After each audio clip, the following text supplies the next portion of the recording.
They say history is written by the victors. But what happens when even the victors are afraid of the truth?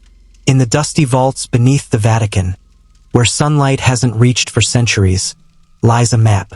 A parchment so old, its edges crumble at the touch, and its ink bleeds like dried blood on skin. A map that, if revealed, could rewrite the story of the Crusades. A map created before the fall of Jerusalem in 1187. A map that mysteriously vanished just days after Saladin's victory. A map the Vatican never wanted the world to see. Why? What could be so dangerous about a piece of parchment? To answer that, we have to go back to the blood-soaked soil of the Holy Land. Back to the final days of Christian rule in Jerusalem. And to a man whose name still echoes through the corridors of time like a silent thunder, Yusuf ibn Ayyub, known to the West as Saladin. Saladin's conquest of Jerusalem was not just a military victory.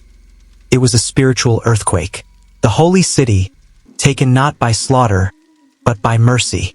No rivers of blood, no massacre, just a quiet surrender that stunned even his enemies. A moment that shook the foundations of Christendom and humiliated the Crusader states. But while the Christian kings plotted their return, something else happened. Something far more terrifying. Whispers began to circulate among the Templars. Whispers of a discovery beneath the Temple Mount. A scroll, a fragment, a hidden chamber sealed for over 1,000 years. And at the center of it, a map, not of lands or fortresses, but of truths buried in time. They called it Carta Ignota, the unknown map. It wasn't drawn in any language the Templars recognized. Not Latin, not Arabic, something older. Symbols carved in patterns eerily similar to those found in pre-Mosaic temples. At first, they thought it was a hoax, until one Templar knight, a scholar trained in ancient texts, made a chilling observation. The symbols matched fragments found in the Apocrypha, books forbidden by the Church.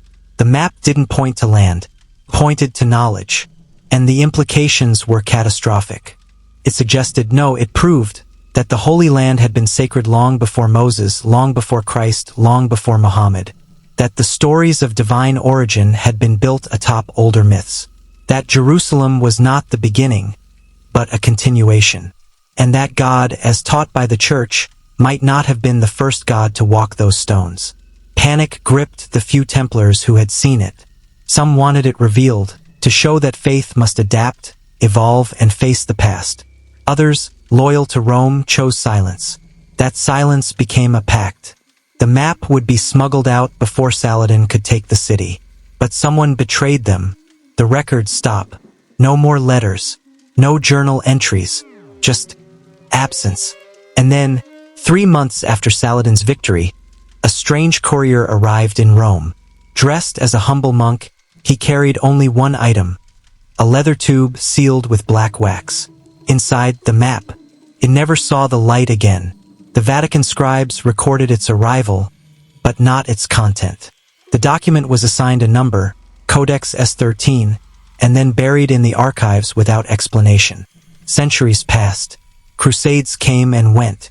Empires rose and fell. But Codex S-13 remained hidden.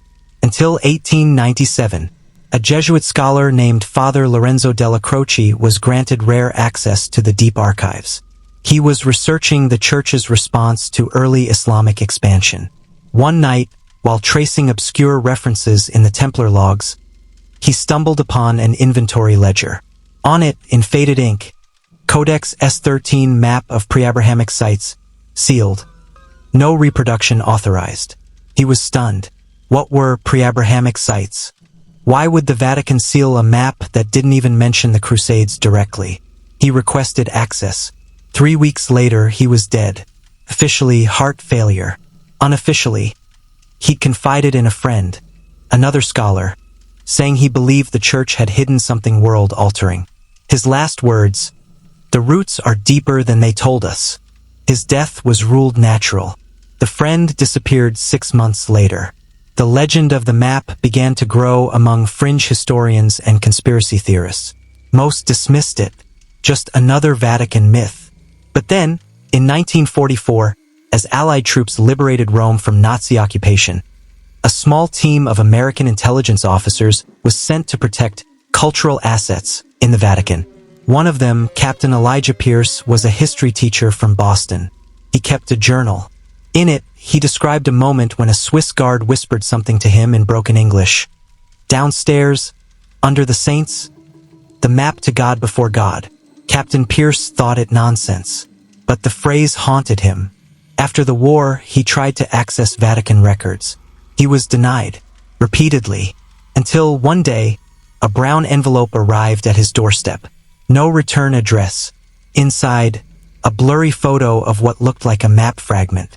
Symbols, arrows, and a marking that resembled the dome of the rock.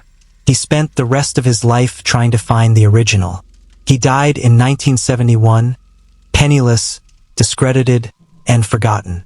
But his grandson, a professor of comparative religion, continued the search. In 2003, he published a book titled God Before Abraham. In it, he detailed his grandfather's obsession and presented startling new evidence, including, allegedly, a coded note from a Vatican archivist suggesting Codex S-13 still existed, but had been moved, not destroyed, just relocated, to a vault even most cardinals don't know exists. Why? Why go to such lengths to hide a map? Because if it's real, it undermines the central narrative of divine exclusivity. It suggests that the Holy Land is not exclusive to one faith, but a convergence point of many older, overlapping truths.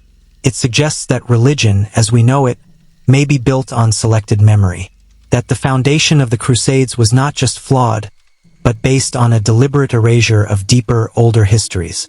And in the hands of Saladin, it would have changed everything. Some believe he saw the map. That's why he spared Jerusalem, not out of mercy but reverence.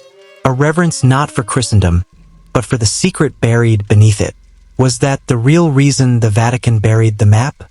Because it didn't threaten Islam or Christianity, but the very concept of religious supremacy itself? And if that's true, what else is buried beneath our history? Maps don't just lead to places, they lead to truths. And this one Codex S-13 may be the one map that leads not to gold, not to power, but to the deepest fear of every empire, a truth they cannot control.